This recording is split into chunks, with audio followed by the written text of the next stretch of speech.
But in the meantime, we want to head back to Cape Canaveral, Florida, where happening right now, press conference is underway. NASA's Artemis II rehearsal press conference. Let's take a listen in. With the hydrogen concentrations in the umbilical cavity, because when we first saw it, we first saw the report, you were up to about 55% or somewhere in that neighborhood. Did you see elevated hydrogen concentration throughout fast fill, or did you see a change near the point where you tripped the limit? And then were you seeing any difference between the flows through the fill and drain line and the bleed line, either in that space of time, or again, you talked about getting into pressurization at T-minus 6 minutes. I assume you get into drain back at that point through the bleed line. Is that what possibly tripped the limit during terminal count? So let me start with when we saw the leaks. Let me start there. So, what we have learned during the Artemis tanking campaign is that this interface is sensitive to flow rates and pressures. We learned that during Artemis I, and we saw the same thing. Yesterday. It was when we went to fast fill. We were in slow fill. We were within our limits and within our bands. It was when we transitioned to fast fill that we began to see the limits creeping up, or the concentrations within the cavity creeping up. And we did, was it a steady rate? I mean, it increased. We got up to, probably 12, 14%.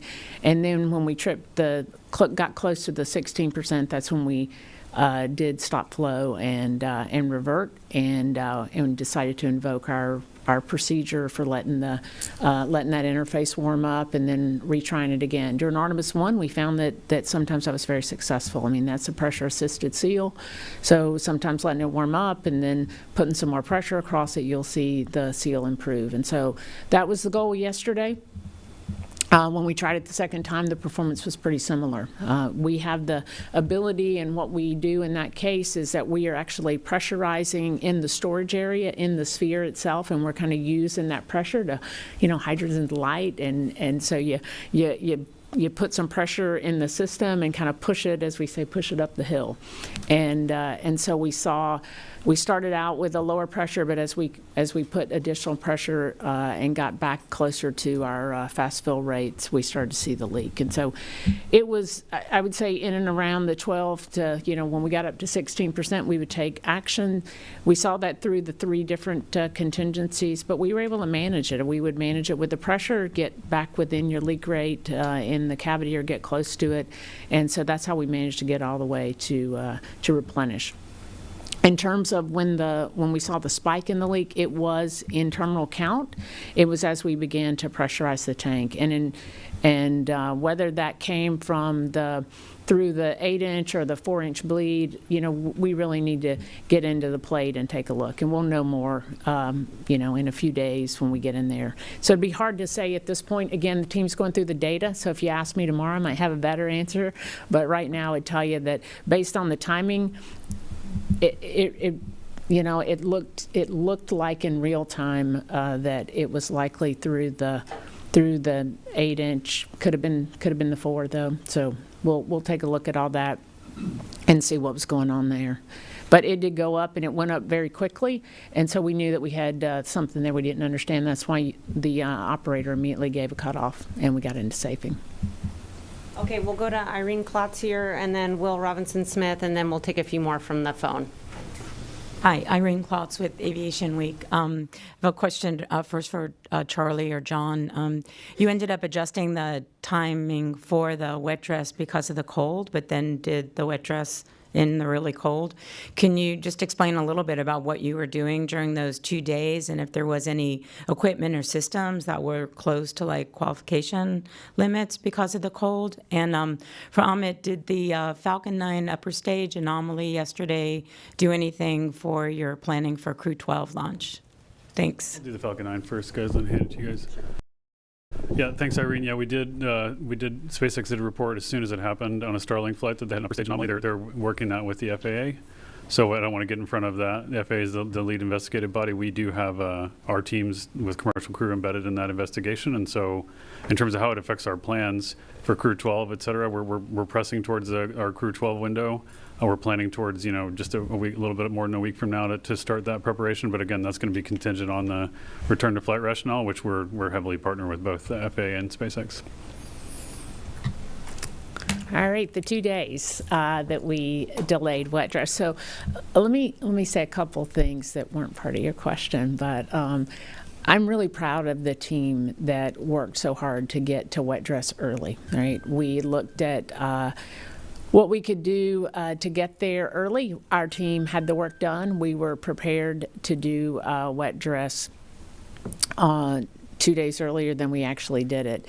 And so that actually ended up being a wonderful thing. Now, the weather wasn't so wonderful, right? We were in unprecedented cold here in the state of Florida. We were very deliberate about looking at the weather and determining if we were in a configuration to do the test. Originally would have been, our T0 would have been Saturday evening when we ended up doing our call to stations. If you recall, on Saturday evening it was very cold and it was very windy, and we did look at the weather and look at our criteria. The main criteria there for a wet dress, which is different than launch. On launch day you absolutely have requirements for temperature and winds and other things. For wet dress, we did look at our temperatures because we needed to determine if we were within our certification limits for the ground hardware as well as for the flight hardware, and we looked at winds, and winds was really the more concerning item. There was 37.5 knots was what we were looking at as our constraint. And that was the primary driver for when we moved the wet dress originally from Saturday to Monday. And that was a great call, because those of you who were here in the state of Florida during that time, you know that we had 50+ knot winds on Saturday night. And so that would not have been a good configuration for us to be tanked in. It certainly would not have been a good configuration for us to send our closeout crew to the pad. And so that was part of the consideration for moving it. In terms of how did things go, we certainly saw in some of our, I'll say, pneumatic equipment, right, that is sensitive to temperatures. You know, we saw some fluctuation in some of our regs, but we have as part of the configuration and part of the control on those, they have some automatic or E-reg control that accounts for changes in temperature and pressure, and so we were able to manage all of that. There wasn't anything significant that I would say came out of yesterday, other than, you know, activation of some heaters and those types of things. In terms of protecting the vehicle, we had purge go into the aft skirts during the excuse me, during the cold weather period. Sorry.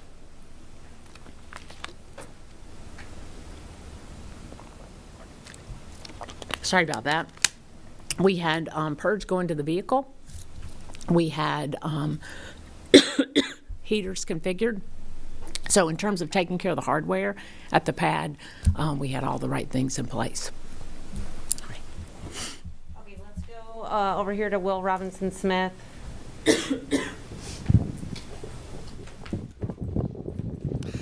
Hi, Will Robinson Smith with Spaceflight Now. Thank you for taking the time to talk with us. A question first to Charlie, and then a second to Amit.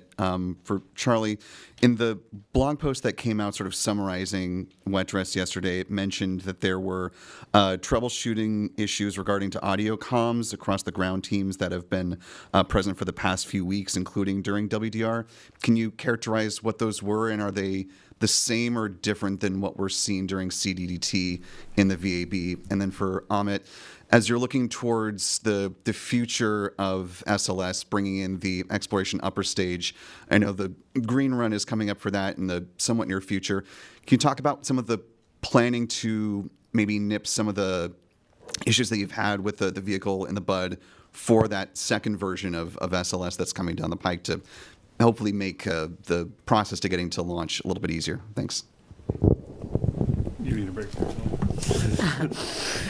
Yeah, I'll you for- go ahead and then I'll Yeah, do the sure. No, contract. it's good. We're looking at the production there for what we're doing at Stennis and how to make those tests more efficient. In fact, we came up with a unique nozzle config so we can do sea level testing of the vacuum engines to make that a little bit better. We'll see how that works.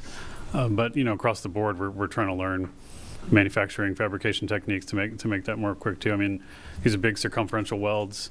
The diameter's just pretty large. We're using a slightly thinner material because we're very mass sensitive there, and so we're learning those things both at Michoud and we're configuring the rigs at Stennis. But I mean, as we go, as we learn every core stage, and is a little bit different, right? As was pointed out earlier, it's an experimental vehicle, and just I'm reminded again, for almost 4 days and 40 years from Challenger, nobody sitting in one of these chairs needs to be calling any of these vehicles operational.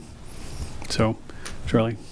Yeah, so the comm issue that I believe you're referring to is a few days before wet dress, and I forget now exactly how many, but we had a significant comm outage in LC-39 with the ground communication system, and that's the OIS loops that we use to communicate across our teams, both here at Kennedy and then back to our support centers across the country. And so we ended up calling in, I'll say, a suite of experts to go look at what might be causing that outage, and it really ended up being I'll say a series of events that had happened, and it was within the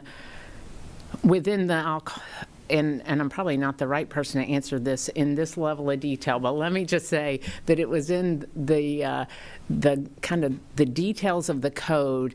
It was an edge case where you had a series of events that had to line up just perfect, and they did, and it ended up taking out one of our LC-39 communication servers. So the team did a great job, pulled in a lot of experts, including the supplier of this equipment and NASA experts from across the country. They did a deep dive on all of this, were able to diagnose the root cause right away, put a series of workarounds in place, and I'm happy to report that the comm worked fine during the wet dress rehearsal. And wet dress and launch are a great test case, because if you think about, when you're doing a single test, you might have a handful, maybe you got 30, 40 users, but on wet dress day, you've got centers across the country. We're all tied together. You've got hundreds, maybe thousands of users. So there's a big load on the system, and it worked really well. So the team did a great job resolving that issue. All right, so you're watching from Cape Canaveral, Florida, a press conference on Artemis II. James Raritan is here in studio with more insight, because you're tracking this whole thing. Yeah, we've been tracking this very closely. We're preparing for special launch coverage right here on WCNC+. Brad Panovich will be here when this rocket does go up. The earliest opportunity to launch this rocket now looks like it's going to be March. You can see it's still sitting out there on the launch pad at Cape Canaveral in Florida. As we were just hearing, they were delayed a couple days because of the very frigid temperatures. As it was snowing here in Charlotte, they had too cold of temperatures in Florida to do their proper tests. They got around to those tests on Monday, Nick. They discovered during those tests that there was a fuel leak, there was a comm issue, things that they're going to work through, but that's going to add time to the timeline, so it won't be until March that we could see NASA return 4 astronauts on a lunar mission. Artemis II is destined to take 4 astronauts around the moon and back to Earth. The first time we have flown astronauts on a lunar mission since the Apollo program ended in 1972. And then the next mission, Artemis III, is set to return footprints onto the lunar surface.